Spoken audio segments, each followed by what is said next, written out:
Hello hello hello दोस्तों, आप सबका स्वागत है आज के सेशन पे, जहां हम सीखने वाले हैं फिज़िक्स का एक और दमदार और मज़ेदार कॉन्सेप्ट। तो आज के सेशन में मैं उम्मीद करता हूं कि आपको बहुत कुछ अच्छा सीखने को मिलेगा। तो चलिए आज का सेशन शुरू करते हैं। तो आज का टॉपिक जो मैं लेने जा रहा हूं उसको बोलते हैं टॉपलिंग ऑफ रिजिड बॉडीज़। तो दोस्तों, मैं आपको पहले रिजिड बॉडी के बारे में बताना चाहता हूँ क्योंकि बहुत सारे बच्चों को इसकी गलत कॉन्सेप्ट्स याद रहती है। तो कुछ बच्चे क्या सोचते हैं, रिजिड का मतलब जो सख्त होता है, जो हार्ड होता है। लेकिन फिज़िक्स में रिजिड का मतलब वो नहीं होता है। रिजिड का मतलब वो होता है अगर उस बॉडी के किसी भी दो पॉइंट की हम बात करें तो वो बॉडी या तो कूदे या तो नाचे या तो डूब जाए, कुछ भी हो जाए, वो दोनों पॉइंट के बीच का डिस्टेंस कभी भी चेंज नहीं हो सकता। जैसे कि देखिए, ये एक इरेज़र है ना। इरेज़र में मैंने देखिए दो पॉइंट्स मार्क कर दिए हैं। अब मैं आपको दिख रहा होगा शायद, है ना। तो अगर मैं किसी को पूछूं जो फिज़िक्स नहीं पढ़ा है तो वो क्या बोलेगा, एक इरेज़र तो एक रिजिड बॉडी है। क्यों? क्योंकि वो हार्ड है, सख्त है। Yes or no? लेकिन फिज़िक्स के हिसाब से क्या ये एक रिजिड बॉडी है? तो देखते हैं, अगर ये दो पॉइंट्स रिप्रेजेंट करते हैं इस बॉडी के कोई भी दो पॉइंट्स को, तो हमने क्या बोला, ये दो पॉइंट्स के बीच का डिस्टेंस कभी भी चेंज नहीं होना चाहिए। तो क्या मैं इसको अगर थोड़ा सा मोड़ूं तो क्या ये डिस्टेंस आपको चेंज होता हुआ दिख रहा है? क्या मैं इसको थोड़ा यहाँ से टॉर्क दूं तो दिख रहा है आपको? Yes or no? तो आपको दिख रहा होगा कि ये दोनों पॉइंट्स के बीच का डिस्टेंस चेंज हो रहा है। तो एक इरेज़र कभी भी हम रिजिड बॉडी का एग्जाम्पल नहीं ले सकते, ठीक है। तो हम रिजिड बॉडीज़ का ही क्या पढ़ने वाले हैं, टॉपलिंग। तो टॉपलिंग का मतलब क्या होता है? टॉपलिंग का मतलब आसान भाषा में क्या होता है, पलट जाना। जैसे कि एक प्लेटफॉर्म है, वहाँ पे एक डिब्बी रखी हुई है, ठीक है। तो टॉपलिंग का मतलब क्या होगा, कोई भी बॉडी अपने किसी भी पॉइंट या किसी भी एज के अबाउट अगर पलट जाती है because of some external agent, जैसे कि देखो, तो इसी प्रोसेस को बोलते हैं टॉपलिंग, है ना। तो आज हम टॉपलिंग का ही बहुत ही गहरी एनालिसिस करने वाले हैं, ठीक है। तो आइए देखते हैं। तो मान लीजिए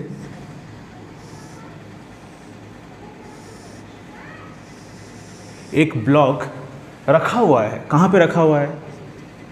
एक रफ सरफेस के ऊपर, ठीक है। इस ब्लॉक का मास क्या है, m, ठीक है। तो मैं पूछता हूँ कि इस ब्लॉक पे लगने वाले कौन कौन से फोर्सेस होंगे? क्या आप बता सकते हैं? यस, बता सकते हैं तो बताइए। बहुत सारे बच्चे क्या करते हैं, फ्रिक्शन का झंडा लेके खड़े हो जाते हैं, फ्रिक्शन फोर्स, फ्रिक्शन लगने वाला है यहाँ पे। क्यों? क्योंकि रफ सरफेस दिख गया। तो मैंने आपको दोस्तों क्या बोला कि ये ब्लॉक सरफेस पे बस रखा हुआ है। तो फ्रिक्शन लगता कब है? फ्रिक्शन तभी लगेगा जब उस बॉडी का या तो टेंडेंसी ऑफ मोशन होगा या तो सही में रिलेटिव मोशन होता होगा कुछ इस सरफेस के ऊपर। अगर नहीं हो रहा है ये दोनों कंडीशन फुलफिल तो फ्रिक्शन कभी भी नहीं लगेगा। Yes or no? तो बेसिक से चालू करके हमको बताना है कि इस पे फोर्सेस कौन कौन से लगते हैं। यस सर, हमको पता है। सबसे पहले धरती माता इसको अपने ओर खींचेगी। कितने फोर्स से? mg के फोर्स से। तो हमको ये भी पता है, पिछले बार मैंने आपको बताया था कि अगर ग्रेविटी वेरी नहीं कर रहा है तो सेंटर ऑफ मास और सेंटर ऑफ ग्रेविटी एक ही पॉइंट पे कोइंसाइड करते हैं और उस बॉडी का वेट उसी पॉइंट से एक्ट करता है। अगर ये बॉडी एक यूनिफॉर्म बॉडी है तो उसके ज्योमेट्रिकल सेंटर को ही मैं उसका सेंटर ऑफ मास मान सकता हूँ। Yes or no? तो mg मैंने मान लिया सेंटर ऑफ मास पे लग रहा है। अब दूसरा कौन सा फोर्स लगेगा मेरे को ये बताइए। तो जैसे ही इसको ग्रेविटी की वजह से mg फोर्स मिला, उसने क्या किया, उसने सरफेस के ऊपर कांटेक्ट चालू कर दिया। अब बिकॉज इसका एक सरफेस आ रहा है कांटेक्ट पे, तो उस सरफेस में होने वाले सारे पॉइंट्स कुछ ना कुछ फोर्स लगाएंगे। Yes or no? कहाँ पे लगाएंगे? उस सरफेस पे। तो उस सरफेस के वही नीचे वाले पॉइंट्स उसी एक्शन के वजह से रिएक्शन देंगे। Yes or no? लेकिन आपको पता है ये सरफेस रफ है।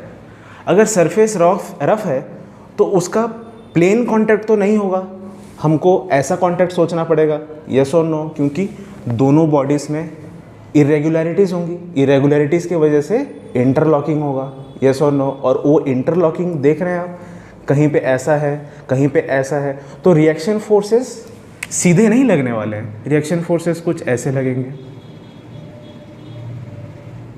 तो दोस्तों मैं आपको बताने वाला हूँ कि नॉर्मल रिएक्शन इतना भी नॉर्मल नहीं है जितना हम सोचते हैं, ठीक है ना। नॉर्मल से कुछ ऊपर भी है, तो वो नॉर्मल से ऊपर वाली चीज़ आज हम डिस्कस करने वाले हैं, ठीक है। तो नॉर्मल रिएक्शन हम क्या बोलते हैं, ये सारे रैंडम डायरेक्शन में लगने वाले रिएक्शन फोर्सेस का रिजल्टेंट, यस और नो।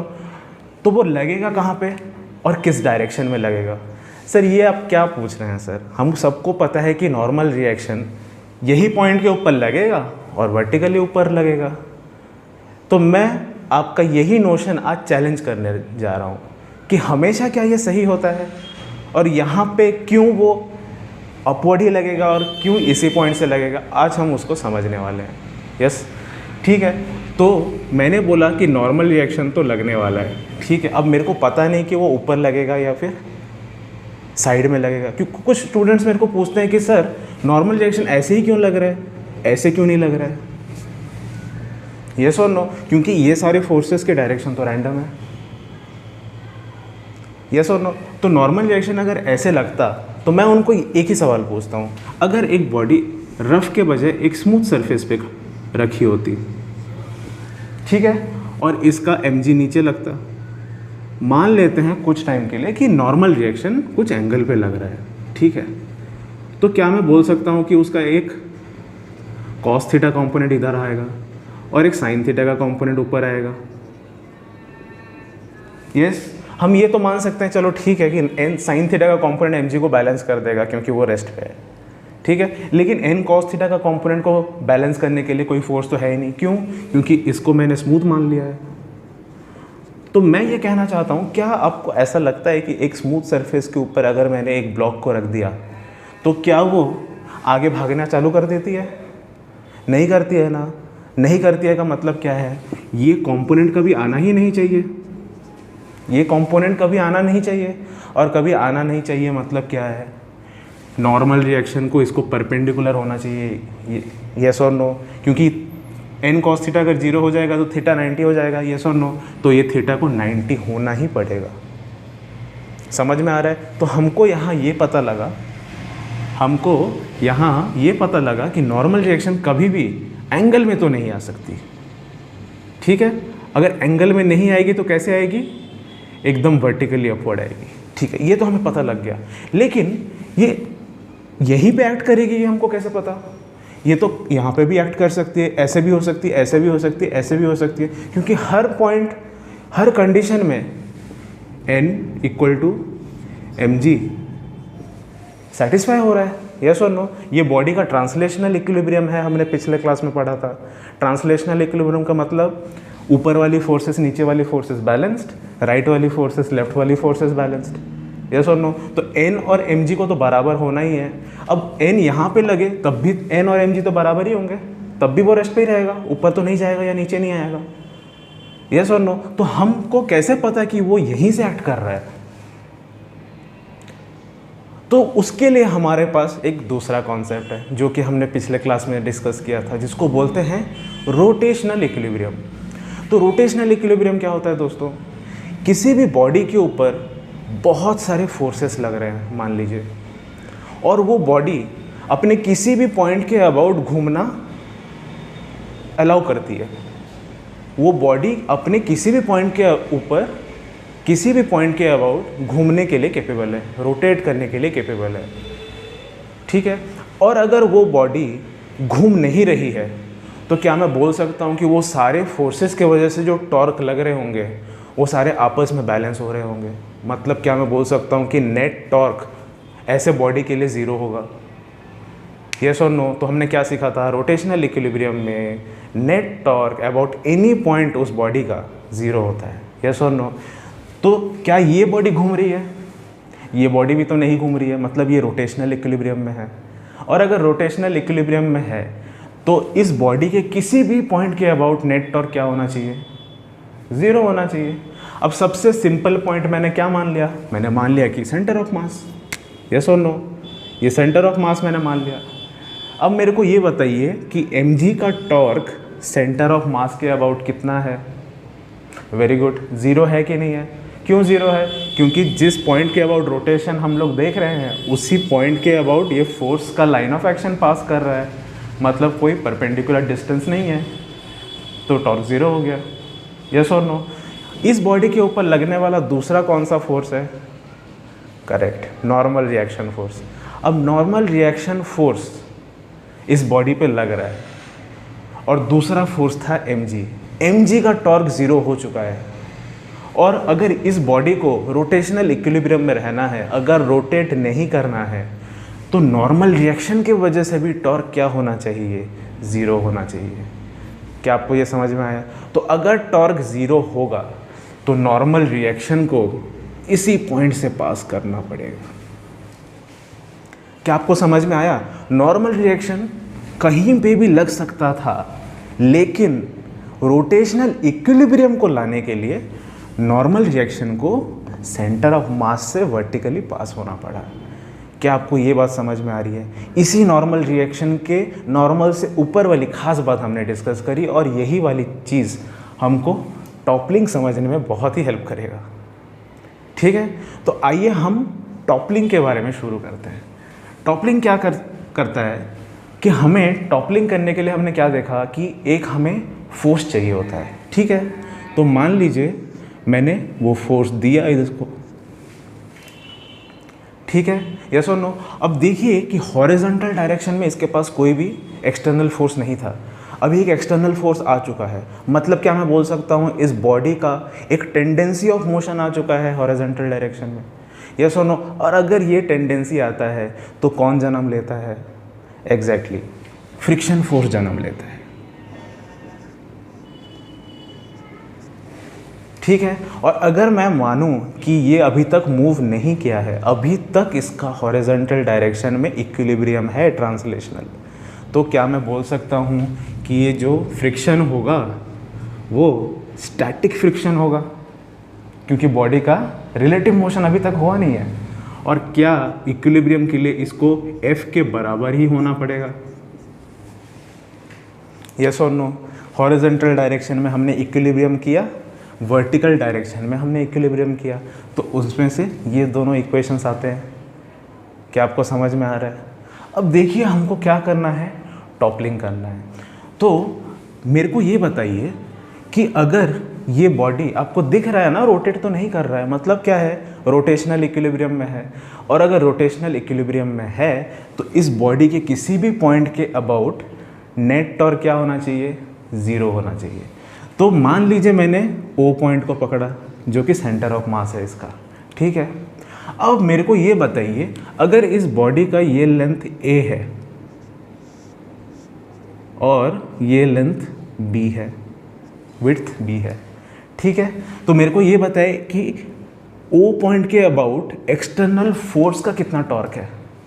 तो क्या मैं बोल सकता हूँ वो F इंटू B/2 होगा, F into perpendicular distance, yes or no.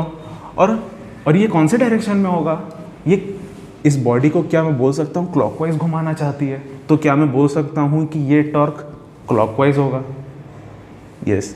अब मेरे को बताइए कि ये जो फ्रिक्शन है वो तो अभी स्टैटिक फ्रिक्शन आ गया। अब इस फ्रिक्शन का टॉर्क सेंटर ऑफ मास के अबाउट क्या होगा, तो क्या मैं बोल सकता हूँ कि वो Fs इंटू B/2 होगा।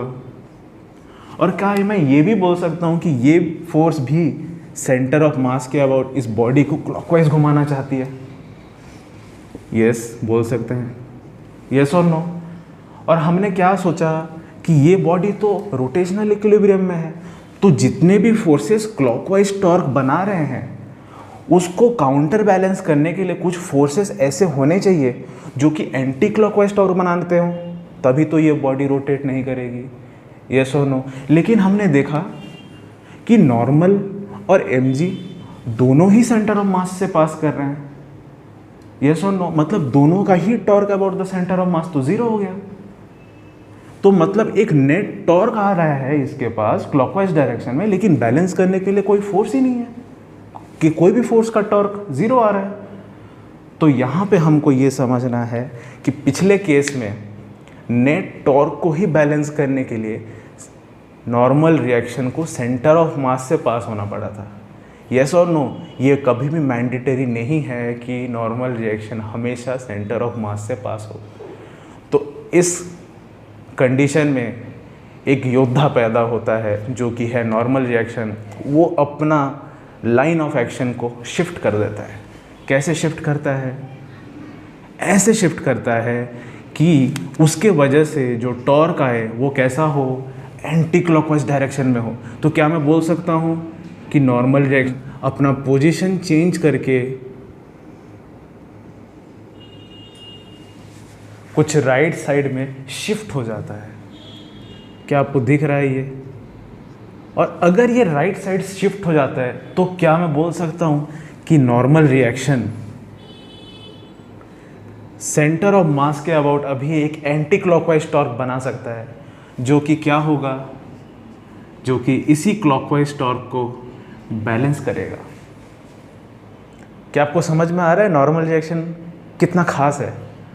ठीक है, तो इसमें क्या देखने को मिल रहा है, जैसे ही हमने थोड़ा सा F लगाया, नॉर्मल रिएक्शन ने अपने आप को शिफ्ट कर दिया। क्यों?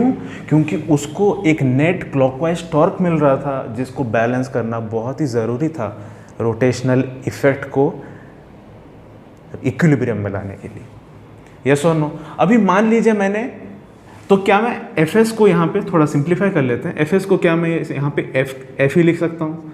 तो F into B by two plus F into B by two is equal to NX।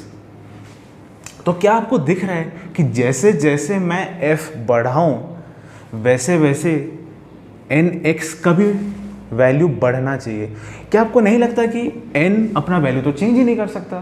क्यों? क्योंकि N को mg को बैलेंस करते हुए चलना है, और N तो अपना वैल्यू चेंज नहीं कर सकता। कैसे? क्योंकि N को mg को भी बैलेंस करते हुए चलना है। Yes or no? तो N की वजह से टॉर्क हमको बढ़ाते चलना है, क्योंकि F के वजह से क्लॉकवाइज टॉर्क बढ़ रहा है, तो N के वजह से जो एंटी क्लॉकवाइज टॉर्क है वो भी इक्वली बढ़ता रहना चाहिए, so that rotational equilibrium maintain हो सके। तो अगर N चेंज नहीं हो सकता तो किसको बढ़ना पड़ेगा? X को बढ़ना पड़ेगा। तो जैसे जैसे मैं F बढ़ाते जाता हूँ, anticlockwise torque due to normal reaction बढ़ाने के लिए N अपना वैल्यू बिना चेंज किए हुए राइट साइड में शिफ्ट होता जाता है। क्यों? क्योंकि उसको NX का वैल्यू बढ़ाना है इसके बढ़ते वैल्यू को बैलेंस करने के लिए। Yes or no? तो बढ़ते बढ़ते X का वैल्यू कितना बढ़ सकता है? X का मैक्सिमम वैल्यू हो सकता है ये लेंथ जो कि है a/2। Yes or no? तो अगर ये बढ़ते बढ़ते a/2 तक चले जाए, समझ में आ रहा है?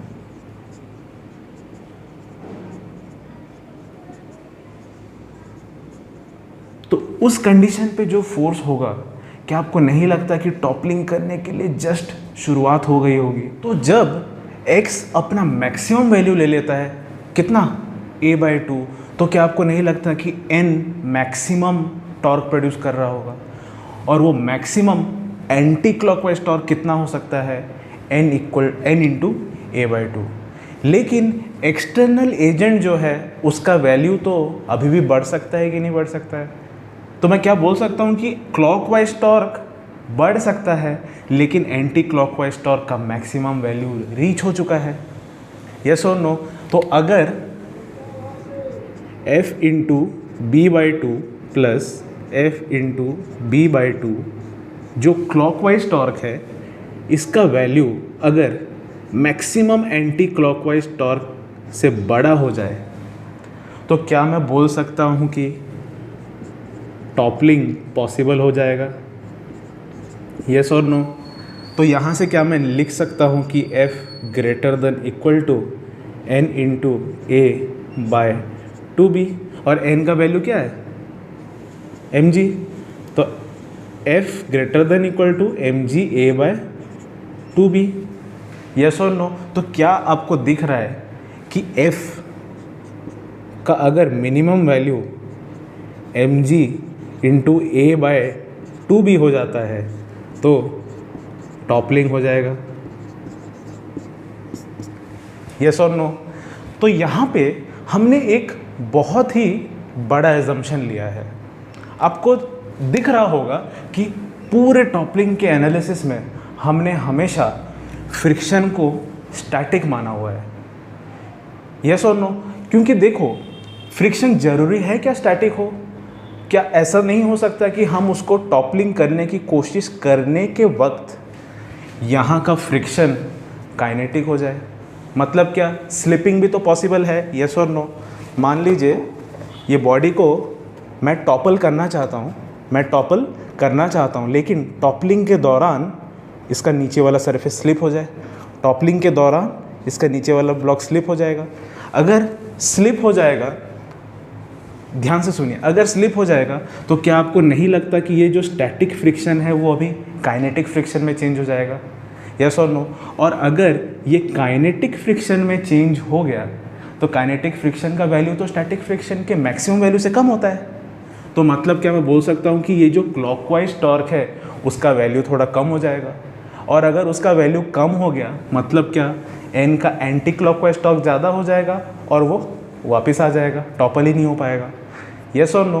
तो हमें पूछा भी जाता है कि हमें ये बताइए कि टॉपलिंग के टाइम सरफेस का मैक्सिमम नहीं मिनिमम, सरफेस का मिनिमम कोएफिशिएंट ऑफ फ्रिक्शन कितना होना चाहिए कि पहले तो टॉपलिंग हो जाए बिना स्लिपिंग?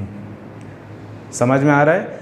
क्या पूछता है हमको? मिनिमम कोएफिशिएंट ऑफ फ्रिक्शन कितना होना चाहिए कि टॉपलिंग हो जाए स्लिपिंग के पहले। ठीक है, तो इसके लिए हमको क्या करना पड़ेगा? मैं इसको मिटा देता हूँ एक बार, है ना।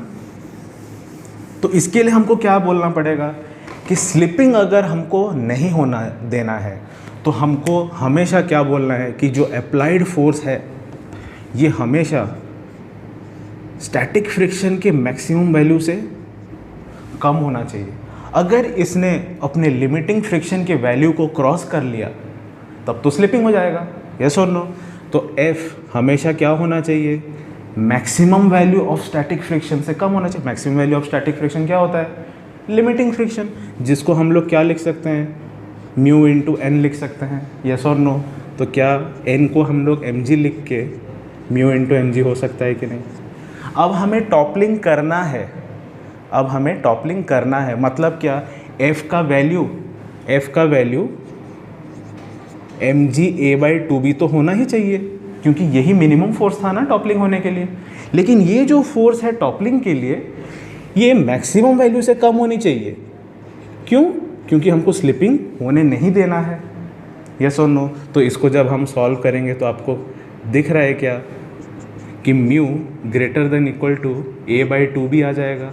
तो minimum value of coefficient of friction कितना होना चाहिए कि टॉपलिंग तो हो लेकिन स्लिपिंग ना हो।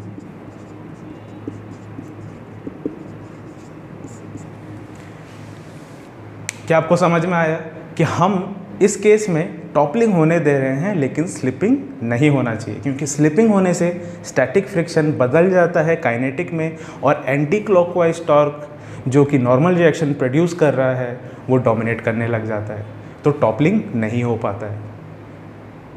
क्या आपको समझ में आया? तो दोस्तों आज हमने नॉर्मल रिएक्शन की बहुत ही ख़ास बात सीखी कि नॉर्मल रिएक्शन का लाइन ऑफ एक्शन और पॉइंट ऑफ एक्शन हमेशा कांस्टेंट नहीं होता, डिपेंड करता है सिचुएशन पे। इक्विलिब्रियम मेंटेन करने के लिए हमने आज देखा कि नॉर्मल रिएक्शन ने कैसे अपने लाइन ऑफ एक्शन और पॉइंट ऑफ एक्शन को बार बार चेंज किया, राइट। तो मैं उम्मीद करता हूँ कि आपको आज का लेक्चर बहुत ही ज़्यादा इन्फॉर्मेटिव लगा होगा और बहुत ही बढ़िया बातें सीखने को मिली होंगी। तो ऐसे ही आप सीखते रहिए। मिलते हैं अगले वीडियो में। Happy learning.